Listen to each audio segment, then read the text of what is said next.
할렐루야, 사랑하는 반석의 성도 여러분, 2월 3일 수요일 아침 아까의 시간이 돌아왔습니다. 오늘 말씀은 누가복음 11장 1절에서 13절까지의 말씀으로 함께 은혜를 나누고자 합니다. 여러분이 잘 알다시피 이 누가복음은 수신자 데오빌로 각하에게 글을 쓰되 굉장히 주제에 잘 맞춰서, 그리고 참 친절하게, 그리고 이방인이 알아듣기 쉽게 자세히 이렇게 기록하는 누가의 독특한 필치를 우리가 느낄 수가 있습니다. 예를 들어 우리가 어제 말씀을 여러 묵상했지 않습니까? 그 바로 선한 사마리아인을 예수님이 이제 비유로 드셨는데, 참 그렇게 이웃에게 사랑을 베풀기가 쉽지가 않아요. 그래서 그 다음 구절을 보면 마르다와 마리아의 이 이야기를 적어서 마리아가 예수님의 발치에 앉아서 말씀을 잘 듣는, 그리고 행하라고 하는 것으로 우리에게 도전을 했습니다. 그럼에도 불구하고 굉장히 우리에게 부담감이 있고, 또 이것을 어떻게 행할까 고민할 수 있습니다. 그런데 누가는 오늘 이 말씀을 적으면서 누가복음 11장 이하에 이 말씀을 뒤로 이어서 이렇게 이야기하는 듯합니다. 그것은 너희의 힘으로 하는 것이 아니라 바로 기도의 힘으로 하는 것이다를 말씀하고 있습니다. 그러니까 전체적인 흐름과 글을 데오빌로라는 이방인 사람이 알아듣고 쉽게 이해하고, 그 다음에 자기가 궁금한 것들을 그 다음에 풀어가는 방식으로 글을 쓰고 있는, 굉장히 치밀하게 또 성령의 인도함에 따라 쓴 그림을 알 수가 있습니다. 자, 그래서 오늘 1절 말씀 보니까 이 기도에 대하여 말씀을 하시는데요. 예수께서 한 곳에서 기도하시고 마치심에 제자 중 하나가 여짜오되, 주여, 요한이 자기 제자들에게 기도를 가르치신 것 같이 우리에게도 가르쳐 주옵소서. 2절, 예수께서 이르시되 너희는 기도할 때에 이렇게 하라. 지금까지 예수님은 누가의 보고에 의하면은 계속해서 고비 때마다, 중요할 때마다 기도하셨죠. 그리고 오늘 여기에는 기도를 강조하면서 어떻게 기도해야 될 것인가를 묻고 대답하는 방식으로 우리에게 설명하고 있습니다. 그것이 바로 첫 번째 2절 하반절에 보니까 아버지여, 이름이 거룩히 여김을 받으시오며 나라가 임하시오며. 자, 이 누가가 처음 기록한 단어가 바로 아버지여라고 하는 단어입니다. 이 아버지여라고 하는 단어를 통하여서 먼저는 하나님과 너의 관계를 점검하라는 의미입니다. 그리고 기도할 때 먼저 그분의 이름이 거룩히 여김을 받으시고 나라가 임하시기를 위하는 기도의 순서를 강조하고 있습니다. 자, 그것은 마태의 기록과도 많이 유사하지요. 그러나 누가의 특징은 예수님이 가르쳐 주신 그 좀 긴 주기도문 외에 아주 짧게 하는 이유가 있을 것입니다.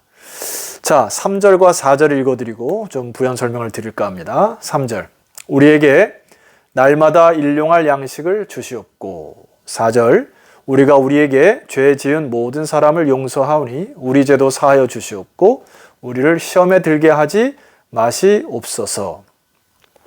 마태가 기록한 주님께서 가르쳐 주신 기도를 똑같이 반복하는 내용을 적기보다는 누가는 주님의 기도 속에서 가장 강조하는 것이 무엇인가를 염두에 두고 이 글을 쓰고 있습니다.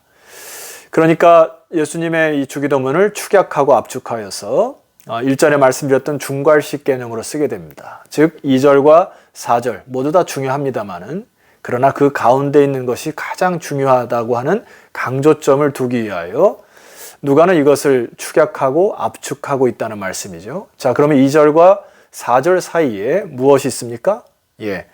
우리에게 날마다 일용할 양식을 주시옵고. 하나님께서 매일매일 날마다 일용할 양식을 주시는 그 하나님을 신뢰하라는 의미입니다. 자, 그러면서 그 일용할 양식을 자연스럽게 떡으로 연결시키면서 그 양식을 구하는 상황을 설정하면서 예수님의 또 다른 이야기, 그 누가는 예수님의 또 다른 강조점을 이렇게 이야기를 펼쳐가고 있습니다. 5절입니다. 또 이르시되 너희 중에 누가 벗이 있는데 밤중에 그에게 가서 말하기를 벗이여 떡 세 덩이를 내게 구워달라. 6절 내 벗이 여행 중에 내게 왔으나 내가 먹을 것이 없노라 하면, 자, 지금 우리가 이 중동 문화를 이해해야 되는데요. 우리가 지금 먹는 이 조그만 떡의 개념이 아니고, 제가 중동에 갔을 때에도 이렇게 그 애쉬라고 하는 빵이 있습니다. 그러니까 그 빵을 이렇게 큰 피자 같은 빵인데 그 빵 하나만 먹어도 한 끼가 해결할 만큼 그 안에 뭐 각종 영양소가 있기 때문에. 그런데 이들의 문화가 무엇인가 하니 그 큰 빵에 이제 사이사이에다가 야채와 고기를 넣어서 이제 여러 명이 나눠 먹을 수 있도록 하는, 그 손님이 왔으니 그 큰 빵을 이 세 덩이를 구워달라. 자, 이게 지금 밤중에, 그리고 한 덩이도 아니고 큰 세 덩이를 달라고 하는 좀 무례한 듯하는 상황을 이끌어가고 있죠. 자, 그런데 이들의 문화를 이해하면 예수님의 의도를 쉽게 알아차릴 수가 있습니다. 자, 이들의 문화는 밤중에 오신 손님이라도 나그네일지라도 손님을 환대하는, 즉 누구라도 그 집에 영접해야 하는 것이 정확한 그들의 문화였습니다. 만약에 그들을 환대치 못한다고 하면은 그들의 문화는 굉장히 수치스럽고, 개인뿐만 아니라 그것이 주변에 있는 많은 사람들에게 퍼져서 공동체에게도 굉장히 수치스러운, 자, 그런 문화를 갖고 있습니다. 그러니 밤중에 사람들이 몰려올지라도 혹은 나그네들이 방문을 부지불식간에 방문을 할지라도 기꺼이 몸을 씻을 물과 이런 음식을 제공하는 것을 최고의 환대 문화로, 덕으로 여겼던 문화였습니다. 자, 이 문화를 가지고 7절 이하의 말씀을 이해하시면 좋겠습니다.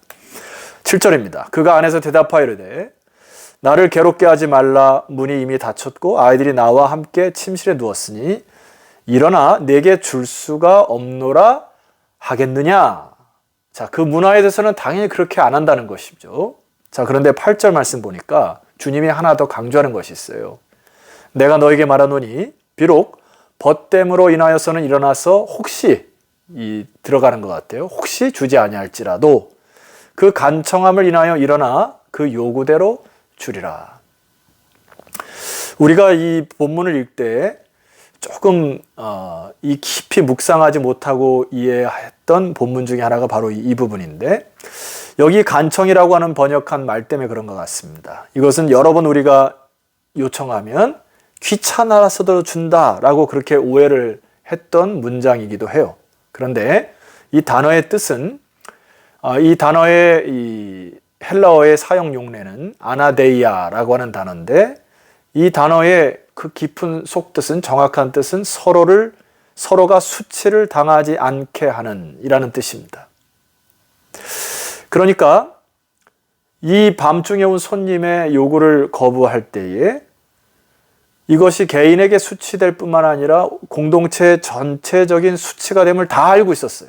그러므로 이 요구는, 손님이 그렇게 요구할 수 있는 것은, 혹은 이 주인장이 그 손님에게 대답하기 위하여 다른 사람에게 가서 빵을 요구할 수 있는 것은 굉장한 이 뻔뻔스러운 요구를 하고 있는 상황이라는 것을 여러분 이해하시면 좋겠습니다.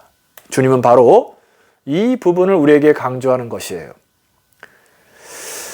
자, 바로 이어서 구하고 문을 두드리는데 어떤 자격으로 두드리라고 하는 겁니까? 자, 빵을 빌릴 때에도 자, 서로가 수치스러우니 나에게 빨리 빵을 달라고 하는, 당연히 그 문화에서 당연히 요청할 수 있는 상황 속에서 가서 문을 두들기는 것입니다. 9절입니다. 내가 또 너에게 이르노니 구하라 그러면 너에게 주실 것이요 찾으라 찾아낼 것이요 문을 두드리라 그러면 너에게 열릴 것이니. 10절 구하는 이마다 받을 것이요 찾는 이는 찾아낼 것이요 두드리는 이에게는 열릴 것이니라. 11절 너희 중에 아버지 된 자로서 누가 아들이 생선을 달라 하는데 생선 대신에 뱀을 주며 12절 알을 달라 하는데 전갈을 주겠느냐. 여러분, 누가가 처음 주님의 기도를 말씀하셨을 때 아버지요 라고 하고 불렀던 관계 기억하시죠? 바로 여기에 이 누가는 우리와 하나님과의 관계를 아버지와 아들의 관계로 정립함으로 인하여 예를 들어 그 주인이 손님을 대접할 때 옆 친구에게 가서 빵을 달라고 했던 그런 뻔뻔함 이상으로 우리가 하늘 아버지에게 요구하는, 즉 자식이므로 아버지에게 당당히 요구할 수 있는 그런 뻔뻔함으로 당당하게 간구하라는 메시지예요. 우리가 하나님께 일용할 양식을 구하는 그 자체도 그렇게 하나님 앞에 담대히 나아가 뻔뻔스럽게 기도해도 괜찮다. 왜입니까? 관계가 형성되기 때문에 그런 것입니다. 자, 누가가 이 데오빌로에게 이 글을 쓰면서 기도에 대한 부분, 그리고 간청함에 대한 부분을 쓰면서 마지막 강조하는 것이 13절입니다. 너희가 악할지라도 좋은 것을 자식에게 줄 알거든. 하물며 너희 하늘 아버지께서 구하는 자에게 성령을 주시지 않겠느냐 하시니라. 우리 하늘 아버지께서는 우리가 간구하고 아들의 입장에서, 딸의 입장에서 아버지 하나님께 간구하면 물론 너희들에게 일용할 양식도 주시는 분이시지만, 그러나 그런 것들은 세상 백성들 다 구하는 것 아닙니까? 누가의 필치는 뭐냐니까 너희 하나님 앞에 정말 좋은 것을 구해야 되는데 그것이 바로 뭐라고 합니까? 성령을 구하라. 왜냐하면 하나님의 영 안에 모든 좋은 것이 담겨 있고 하나님의 영의 지혜로 이 세상을 살아가는 것이 가장 축복된 삶이고, 하나님의 영으로 하나님과 소통하는 삶이 진정으로 우리에게 가치와 의미를 던져주는 삶이기 때문에 이 세상 날마다 일용할 양식을 구하는 것을 뛰어넘어 정말 성령을 구하여 하나님의 영과 소통하여 아름다운 주의 나라를 이루어가는 이런 영적 세계를 맛보라고 하는 이러한 기도의 자리로 저와 여러분을 초청하고 있습니다. 우리는 하늘 아버지를 아버지라 이렇게 표현하는 독특한 신분을 가진 백성들로 오늘도 자부심을 가지시고 다시금 여러분의 기도의 자세와 입술이 회복되기를 주의 이름으로 축원합니다. 기도드리겠습니다. 하나님 아버지, 오늘 예수 그리스도께서 우리로 하여금 하나님의 자녀된 신분으로 기도하라 하신 것을 깨닫게 하시니 감사합니다.